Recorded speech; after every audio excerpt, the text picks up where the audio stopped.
This is episode 45 and we are looking at the Java iterator. So an iterator is an object that can be used to loop through collections like array lists and hash sets. And the reason why we call it an iterator because iteration basically is the technical term for looping.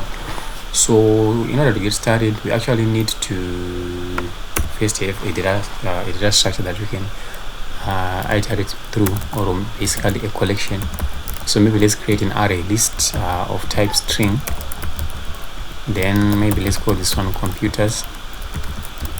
Then let's call the constructor there.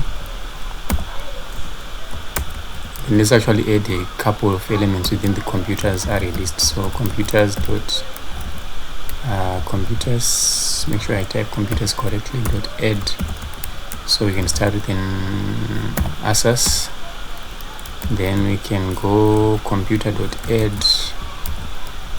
Maybe let's also add an S in there. Let's also add a del. I might even add, let's copy this, paste it.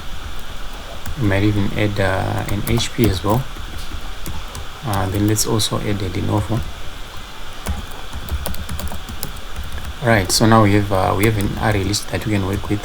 So let's actually go through how you can use an iterator, or how you can create an iterator.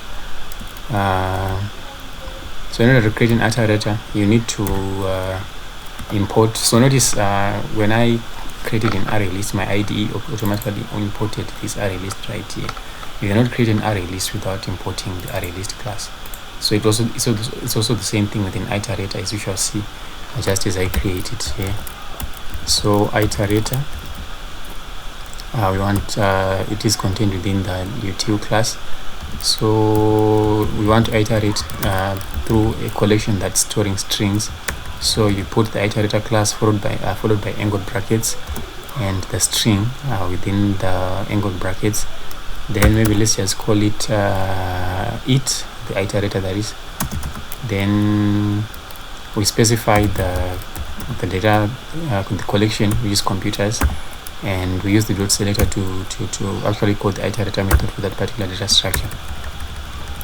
So having created the iterator right here, we can actually go ahead and use it to maybe say loop through the elements within the iterator. So we can use a while loop, right? So we say while it, remember it now is, or it is now referring to the iterator that we just created. So we can use the has next method, which basically checks to see if the iterator has a next element that it can loop over. So if that's going to be true, we simply want to sys out it dot next. Right. So basically this loop is actually going to check if we have something to go to within the iterator object. Then if that's the case, we simply want to take that particular element and output it, as it were. So if we go ahead and run this, you realize that we will get our elements printed down like that, with each element being printed in its new line. So that's just how you can create an iterator, right? Of course, you can do a whole lot more than just printing the values. You can actually improve this by having an if statement within here. Then you can check to see if a certain element is contained, then you can actually remove it, and so forth and so on. But yeah, I think that's the essence of iterators in Java. I will see you in the next one.